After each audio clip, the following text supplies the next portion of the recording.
Have you ever gotten worried after seeing high blood sugar levels on your health checkup?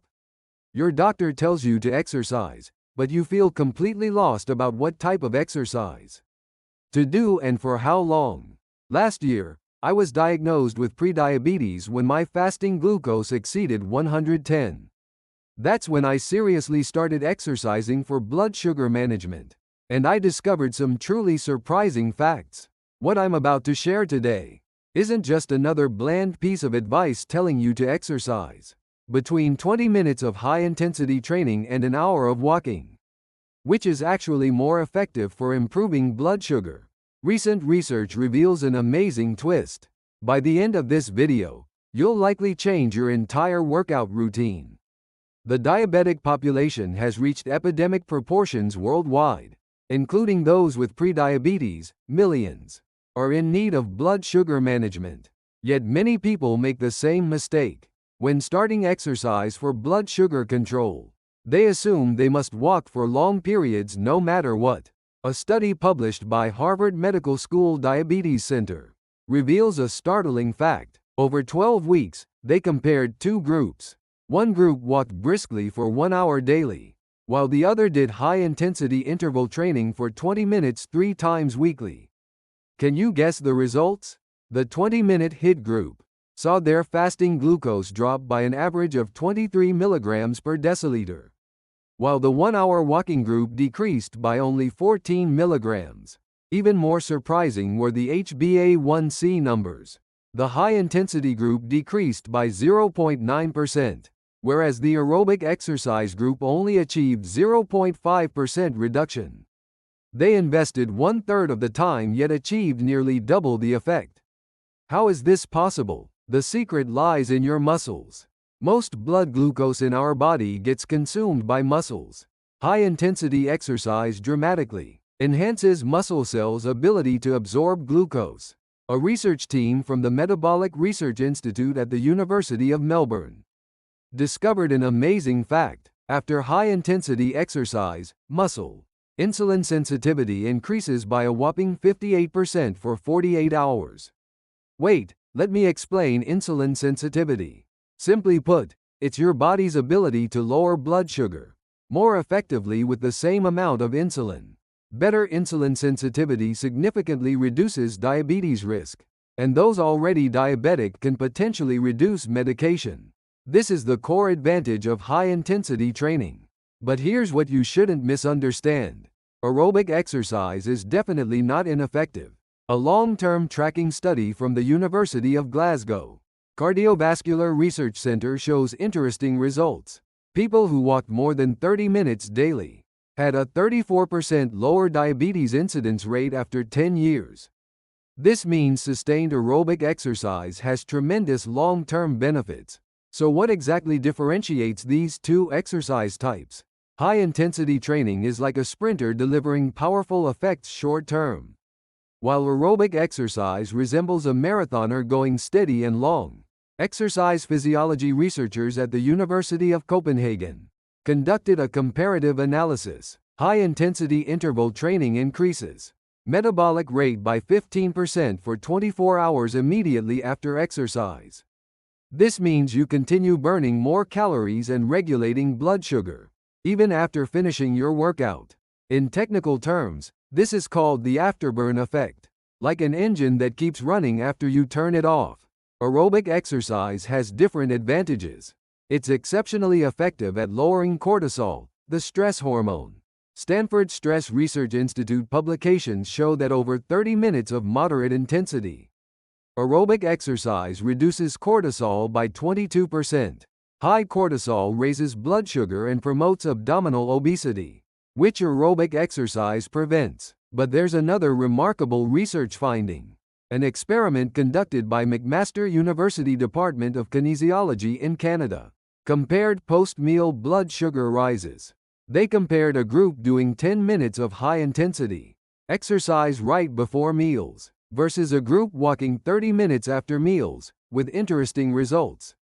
Those doing pre-meal high-intensity exercise had post-meal blood sugar averaging 37 milligrams lower, while post-meal walkers had 28 milligrams lower. But the important factor here is the blood glucose curve. High-intensity exercise lowered the peak, while post-meal walking made blood sugar rise gradually. Both methods work, but through different mechanisms. Now for the question you're most curious about: which exercise should I do? The answer depends on your current situation. The American Diabetes Association and Sports Medicine Associations have published joint guidelines. First, if you have prediabetes or slightly elevated blood sugar, combining both is optimal. Do 20-minute high-intensity workouts 3 times weekly and walk 30 minutes on other days. A clinical study from Johns Hopkins School of Medicine Endocrinology Department found that groups combining both approaches lowered HbA1c by 1.2%. The effect was much better than doing only one type. Second, if you've already been diagnosed with diabetes, be cautious about starting high-intensity exercise immediately. The Sydney University Diabetes Center recommends building basic fitness with moderate intensity aerobic exercise for about 8 weeks first, then gradually adding high intensity. Sudden overexertion carries risks of hypoglycemia or injury. Third, what about people with joint problems or seniors? Research from Maastricht University Geriatric Medicine Department on people over 65 exists. Applying high-intensity intervals through water, exercise or stationary cycling improved blood sugar control by 43% without joint stress. Here's an important tip. High-intensity exercise doesn't necessarily mean only vigorous activities, like running or burpees. Research from the University of Freiburg Sports Science Department in Germany shows stair climbing intervals work effectively too. Simply repeating 2 minutes of rapid stair climbing, followed by 1 minute of slow descent, helps blood sugar management significantly. Let me share a method I personally tested. I invest exactly 15 minutes in the morning before breakfast. 30 seconds of fast marching in place. 30 seconds slow walking, repeated 15 times. You can do this at home without special equipment. After 3 months of this routine, my fasting glucose dropped from 110 to 95. But the really surprising part comes separately.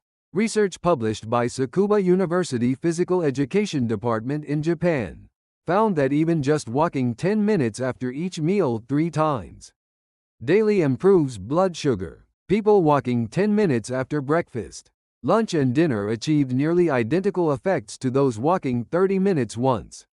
You can divide the time. Timing is even more interesting. University of Otago Nutrition Department research in New Zealand shows starting 15 to 30 minutes after meals is most effective. Exercising during this window most effectively prevents blood sugar spikes. The key is resting a bit after eating rather than immediately exercising. Wait, let me tell you one more really important fact. There's a simple method for measuring exercise intensity. If you can talk while exercising, it's moderate intensity. If you can only manage a word or two, it's high intensity.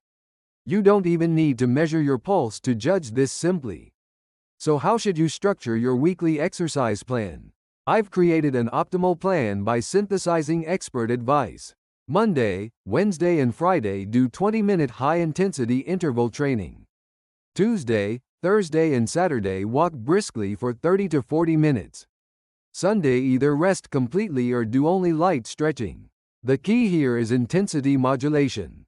After high-intensity exercise, you must take moderate intensity, or rest the next day. Giving muscles recovery time maximizes effects. University of Rome Sports Physiology Department research also found this pattern most effective. Let me give you a specific high-intensity interval example. After a 2-minute warm-up, move quickly like sprinting for 30 seconds. Then recover slowly for 1 minute. Repeat this 8 times for exactly 20 minutes. Start with 6 repetitions initially and gradually increase. University of British Columbia research found this protocol most effective for blood sugar improvement. You can also vary aerobic exercise beyond just walking, repeating 5 minutes on flat ground, 3 minutes uphill, 2 minutes downhill keeps it interesting and effective. The University of Geneva Exercise Science Department published that varied walking like this has 18% higher blood glucose control effects than constant pace walking. Here's something many people wonder about. Is exercising on an empty stomach better, or after meals? University of Nottingham metabolic medicine research results are intriguing.